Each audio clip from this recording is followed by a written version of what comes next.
Welcome into another thrilling edition of Locked On 76ers. He's Keith Pompey. I'm Marc Farzetta. 76ers, of course, take the loss to the LA Lakers. And in that loss, we didn't get into it yesterday. We'll talk about it today. Third quarter struggles for your 10-9-8 76ers just continue this season. We'll break down the why on this edition of Locked On 76ers.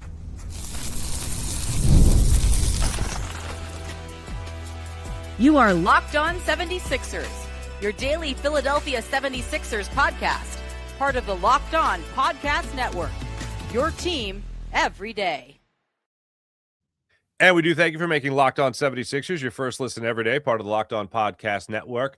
Now the number one sports podcast network out there. Once again, Keith Pompey and Marc Farzetta with you today to break down all things 76ers. We're also getting into a little layoff here the Sixers have. Sunday game, then they don't play again till Friday. We'll get into that one against the Pacers. And then Jared McCain, how he finds his way through it all. But Keith, if there is something we could put on repeat this season when it comes to the Sixers, it is how much they hit a wall coming out of halftime. No matter how good they play in the first half, no matter how good they play in the second quarter even, they go into halftime and they run into a wall. And this time, it was a 10-point differential, which is right around their average in terms of what they lose the third quarter by. Keith, you break it all down. You talk to the people involved. Why is there such a constant problem in that third quarter? You know, that's the biggest question. And I don't even think they know. Personally, what I think that let me just go with Drummond was saying. Drummond was saying, hey, maybe we need to come out earlier, right? Come in early, get in the layup line, get everything motivated, do a lot of different things. But to me, it just seems like when we look at it, at least a couple times, I noticed that the ball has been a little stagnant at times. I see the ball doesn't swing as much. I see that guys are taking bad shots. The other team, their bad shots leads to a lot of transition baskets or transition opportunities on the other end.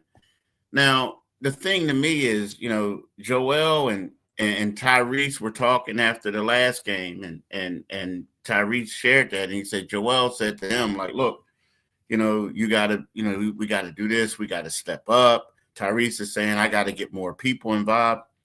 No, I want you to score the points. I want you to attack. I want you to be aggressive. Now, the problem to me, Mark, is the 76ers need a point guard. They need, and he doesn't have to be a starting point guard, but they need a traditional point guard on their roster who's going to help them in these type of opportunities to make sure that the ball moves, to make sure that guys get easier looks at the basket, right? So you say to yourself, oh, well, they have one. You have Kyle Lowry, right? But then when we look at it, you say to yourself, well, Kyle's in his 20th season. He's going to be 40 in March. Right now, he's more of a player, coach, mentor than he is someone who's going to make an impact on the floor. So the next option you say is, well, at the third quarter, I need Paul George orchestrating stuff, seeing if he can set people up. If not, the 76ers are going to have to probably make a trade, and I'm pretty sure they're trying to hold off and they're trying to do all this because they have some other roster situations that they have to take care of with the two-way players, just moving them up. But unless you get these people involved and do better in the third quarter, things are about to fall apart for the 76ers with a tougher schedule. So they need to do something, man. And it's right now, it just seems like you're right. It just crumbles in that third quarter. Well, here's the suggestions I've heard. You mentioned the one from Andre Drummond. He wrote a great piece, by the way, about this on Inquirer.com today that people should check out. Thank you. Absolutely. Andre Drummond talking about coming out, getting the layup line. Okay. All right. I like it. A couple weeks ago, when this was still a problem, as we've said, it's been a problem all season. Nick Nurse is like, maybe we just don't go into halftime. Maybe we just stay out there on the court. And I'm like, these are all desperate answers, but it's desperate times, desperate measures. Let's circle back to the Kyle Lowry conversation. I know he's just Coach Lowry, but can Coach Lowry act like he's playing in a pickup game for like 2 minutes every third quarter just to stop the boat from rocking? Maybe he comes out there and just said, all right, we're going to slow it down. We're going to take things at a time, and we're going to make sure that we can execute a good play or two to start things off. Everything else after that just is like, all right, Maxie, take somebody off the dribble. I don't know, because everything else just seems like it's falling apart. Do you recommend a slower style, or do you recommend something just absolutely, I'll say, bass-ackwards when it comes to solving this problem? Man, I recommend that these dudes are making a lot of money and they got to take it seriously. You know what I mean? Like, I mean, when we talk about this, like, this reminds me of when I covered Coastal Carolina football, and their football coach's name was Dave Bennett at the time. And he was a dude, I don't know if you heard the sound bite, I want some dogs. I want some dogs, right? Yeah, got a bunch of cats. Meow, meow. That was him, right? He was crazy. But the thing that got me with him was kind of like at halftime, he never went into the locker room. He would now this is a college football team. They were like a 1AA team at the time. And what they would do is he would go over to the sidelines, to the corner, and basically have them around him. They had water bottles, and he's up there talking to them, right? And he did it yesterday. So it was really bizarre. So when you hear Nick Nurse say that, you're like, nah, bro, you don't want to do that in the NBA. But at the same time, you shouldn't have to tell people that they need to get motivated to play the right way in the second half.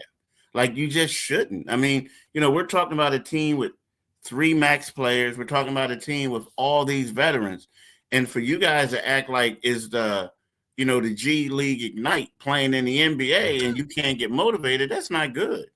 So yeah, do you need a point guard to help out? Yeah, probably, right? So, but then that goes back to, how did you construct this roster?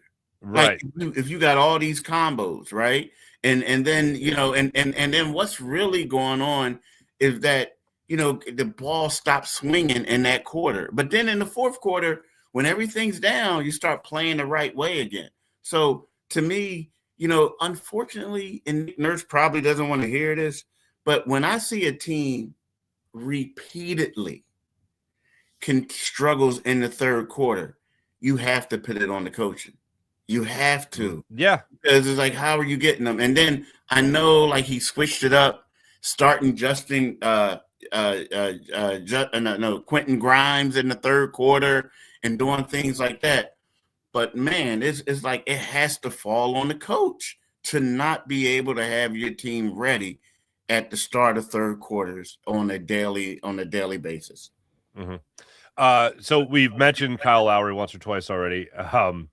Look, you talk about guys getting paid money, and I'll go back to the Coach Lowry thing, and I know he whispers sweet nothings into Tyrese Maxey's ear from time to time, and he's a great leader there, and Maxey even takes his leadership cues from Kyle Lowry.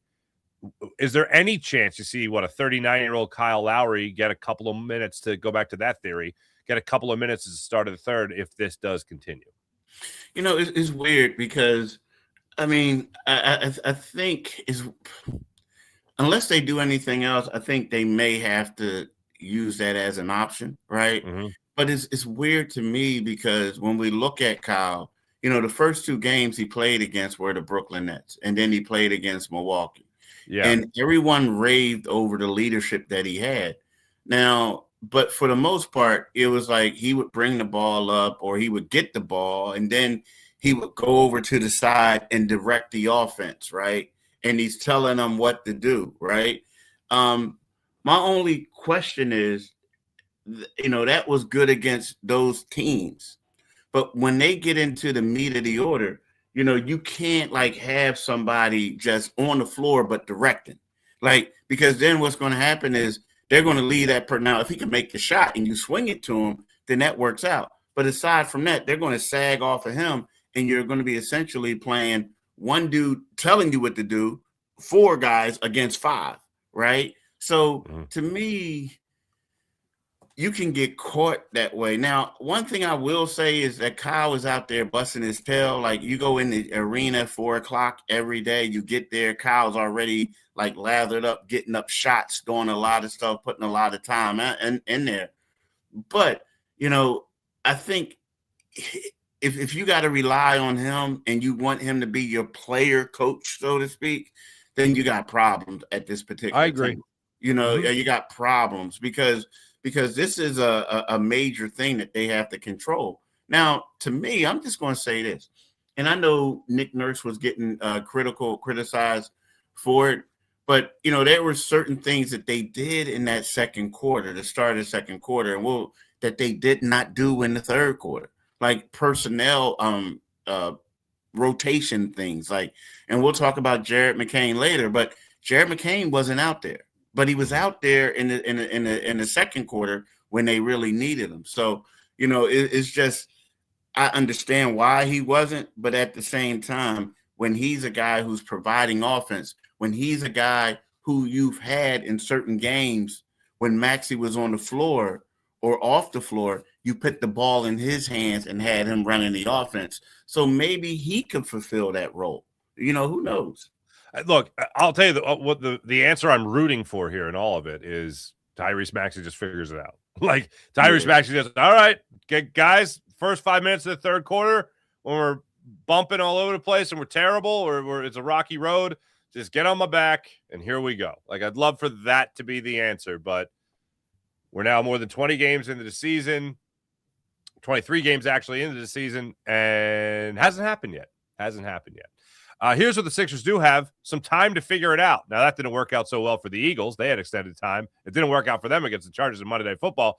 But the Sixers now have some time off Sunday to Friday. We'll talk about the schedule this week and if that lends to correcting some of these mistakes coming up against the Pacers on Friday night. We'll talk about that and more when we return. This is Locked On 76ers on the Locked On Sixers YouTube channel. Back after this. And right now, I'm going to tell you about FanDuel and how incredible FanDuel is and the great times you could be having on the FanDuel app. And all you got to do is go to FanDuel.com to get started. NFL Sundays do move fast. One big play, and suddenly everything feels different. That's what makes live betting with FanDuel so exciting. You're not just watching the game, you're reacting to it in real time. And with FanDuel, you can place bets as all the action unfolds on every drive, every momentum swing, every highlight moment. Live betting is best when the game starts to shift. Wide receiver gets hot, defense tightens up, and maybe momentum flips after a turnover. You know, like 5 of them by one player in a game, 2 on one play. That hasn't happened since 1978. Anyway, back to FanDuel. FanDuel lets you jump into the moment and also the momentum. Live spreads and money lines adjust instantly. Player props update as guys heat up, and you can bet next touchdown scores, drive results, and totals, and so much more. So if you want to be right in the middle of the action, visit FanDuel.com and place your NFL live bets all season long at FanDuel.com. FanDuel, the game moves fast, so can you.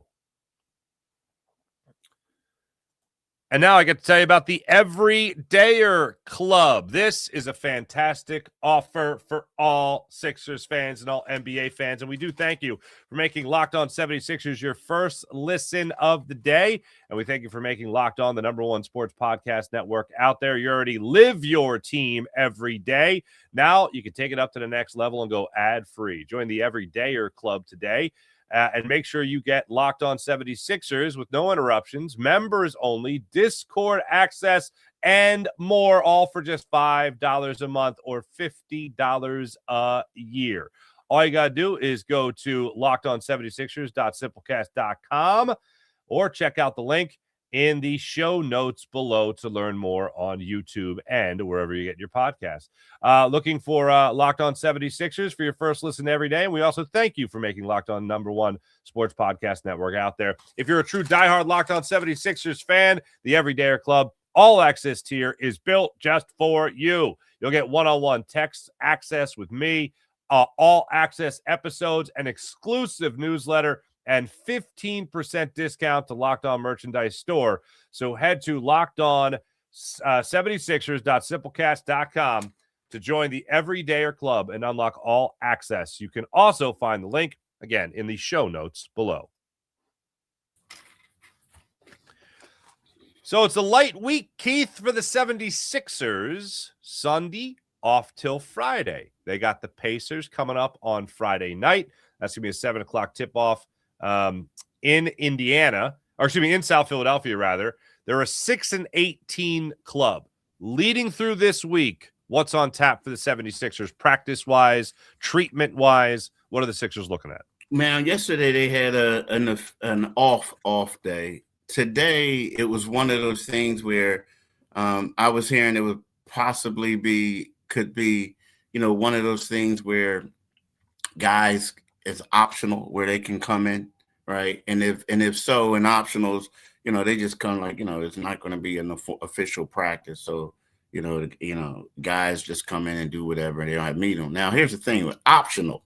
Typically, the only thing when optionals, the people who don't show up are like the star players, like maybe a Joel Embiid or Paul George, Tyrese Maxey.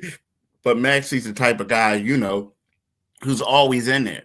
So even though it's optional, it's like if you're not the star, you better bring your butt in there and work out. Like you better get it done. So I think that, they'll probably, what's tomorrow is Wednesday. They may have something on the Wednesday that definitely will practice Thursday for the game.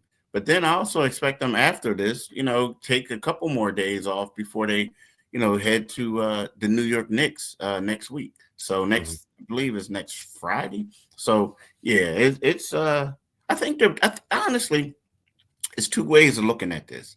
The 76ers felt like they've been playing better, right?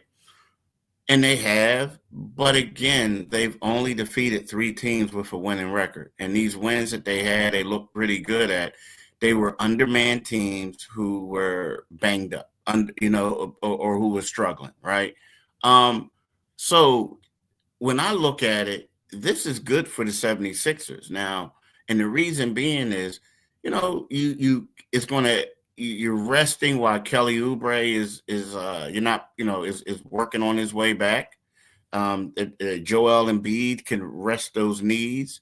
Paul George could get some treatment on his knee. Tyrese Maxey, he was complaining, not really complaining, but it was mentioned that he had a shoulder little thing going on. Mm-hmm. So he can rest up that way. So I feel like the 76ers, and as much as Nick Nurse and everyone kept saying that Joel Embiid and Paul George were full participants at practice, Maxey mentioned on 2 different occasions that they have yet to have a practice, like where those guys were out there, like everyone was out there, right? So with that being said, it's kind of sort of like this is the time to get those reps in. And as Donald said, yeah, they do miss Kelly. They miss Kelly Oubre, so they got to try to hope that and see if they can get him back next week.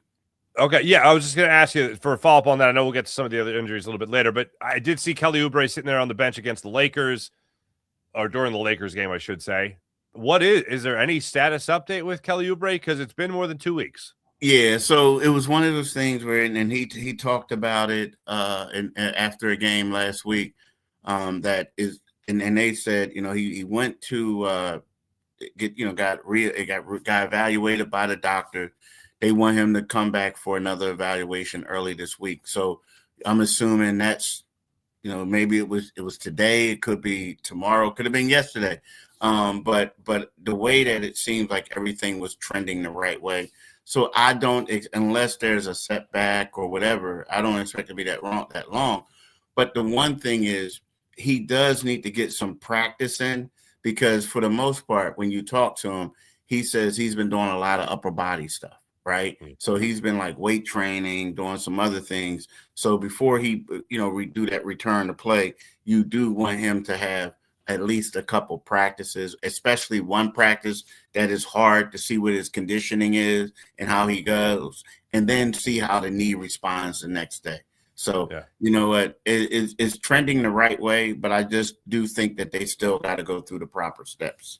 Here's what the Sixers are looking at. Again, Friday night they play against the Indiana Pacers at home, 7 o'clock tip-off. Then Sunday, they're at Atlanta. Friday, they're at New York. Then that's the first leg of a back-to-back because they're right back home against Cooper Flag and the Dallas Mavericks Saturday night at 7 o'clock. So it is a bit of a packed schedule here for the Sixers. They got a bit of a down game, if you want to call it that, against the Brooklyn Nets. Then at Chicago, and they've been struggling. Then at Oklahoma City, at Memphis, at Dallas, at Knicks again. That takes you all the way to January 3rd. So this run here for the Sixers, a bit of a tough one. And even after that, they got Denver and then Washington, then Orlando, then Toronto again. Unrelenting for a while there, unfortunately. And they have Toronto and back-to-backs. And then who do they have after that? Then they have Cleveland on backs. Cleveland on back-to-backs. And the thing is, Cleveland, they play them 2 in a row. They have the day 2 in a row, but but they're both at home, right? Or they're on the road, or they're at home, or both at home. Both, they host the Cavs both nights.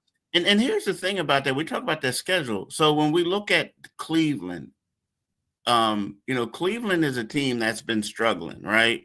But they're also a team that you're saying to yourself, they're kind of like how the 76ers were last year, where you look at them from afar and you say, okay, they'll get everything together until they won't, right? So it's still early. So we're looking at it like last time they played the Sixers, they boat raced them, right? So what are they going to do to the Sixers now? And then you look at Chicago, and Chicago came down to earth, but they were a matchup problem for the 76ers, right? So you look at that now, the Sixers, oh man, that's when they really screwed up in the third quarter, remember? They were crushing them, and then they came back. So to them, you're saying to yourself, yeah, it looks like that's going to be an easy match, but at the same time, it's one of those things where, they beat the Sixers before. So let's see how that works out. Yeah, that Chicago Bulls game, that was terrible. Bulls, by the way, have dropped 8 of their last 10 games. That's where they are right now. And yeah, the Sixers started struggling in that third quarter. They got outscored by only 8 points, but I remember the Bulls went on a run at the end of that quarter, and then in the fourth quarter, complete and utter domination, 29-16. They outscored the Sixers in that final frame. When we come back, we'll take a look at Jared McCain and how he could potentially get back into the swing of things with some other guys getting healthy. Again, we're seeing Jared McCain play well, but not play as long. We'll talk about that when we return. This is Locked On 76ers and the Locked On Sixers YouTube channel. Make sure you like and subscribe. Back after this. Now it's time to tell you about Mint Mobile, and if you guys like deals, if you guys want to get something great from your provider, Mint Mobile is the provider you need. There's no reason to let big wireless drain your wallet, especially during the holidays, and right now Mint Mobile is running their best deal of the year. All of their unlimited plans are 50% off. That means you could lock in 3, 6, or even 12 months of unlimited premium wireless for just $15. That's crazy. It's the easiest way to take your overpriced phone bill and give it the full Scrooge treatment.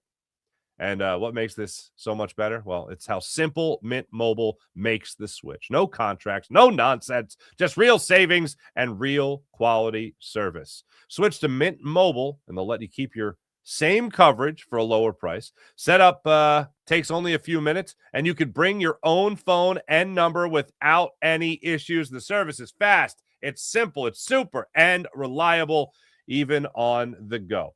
Turn your expensive wireless present into a huge wireless savings future by switching to Mint Mobile. Shop Mint unlimited plans at mintmobile.com/lockedonnba. That's mintmobile.com/lockedonnba. Limited time offer, upfront payment of $45 for 3 months, $90 for 6 months, $180 for 12 months. Plan required, $15 a month equivalent, taxes and fees. Initial plan term only. 35 gigabytes may slow when network is busy. Capable device required. Availability, speed, and coverage varies. See mintmobile.com. Jared McCain, Keith Pompey. Felt like Jared McCain was certainly, as I said before the break, getting into the swing of things with the 76ers, starting to get things going again. And then all of a sudden that started to go away, and the minutes go away as Paul George, Joel Embiid find their way back into this lineup. What does the near future hold for Jared McCain? That's a great question, man, because, you would think Nick Nurse was asked about Jared McCain not playing in the third quarter, right? So, and he said, we looked at it and they were bigger. Based on paraphrasing, that Jared was small, size, and they felt like his size that he would get attacked a little bit on the defensive end. So but the bigger question is when you say the near future, it's like, right now they look at it. You see Quentin Grimes, you feel like he can do some of the things that Jared can do in regards to shooting the ball, handling a little bit and getting to, getting to spots and hitting the three. But now you're bringing back Paul George and Joel Embiid are playing more minutes. And then next thing you know, what that does is it takes away from Jared's minutes. And the thing is, as much as everyone says, yeah, but Jared McCain is being productive. True, but are you not going to play Joel? Are you not going to play Paul? And when these two guys are making over $50 million a year, you know what I mean? And so I feel like, right now it is putting Nick Nurse and the rest of the coaches in a tough situation because, Jared, he has shown that he can do certain things. But at the same time, he is also, because if you go to that, you want to play the other guys. So what you're going to do is you're going to go to a 3-guard lineup, or you possibly may go to a 4-guard lineup. I doubt that. But what the problem is, Jared is like, they hide him in the back a little bit when they do that, but then guys are attacking him. So that's the problem. And you want to play these other two guys. But when we see those other two guys, talking about Joel missed shots and PG gets lost a little bit in the offense, right? And all of a sudden you're saying to yourself, what are they doing?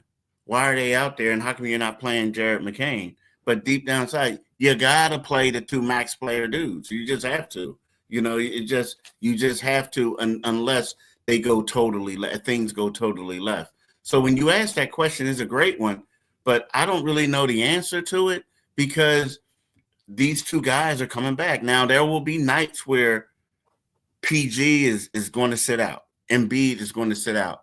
I think that with those nights, we'll see Jared McCain log more minutes. But the problem is, though, what happens when Kelly Oubre comes back? What happens when Trendon Watford comes back?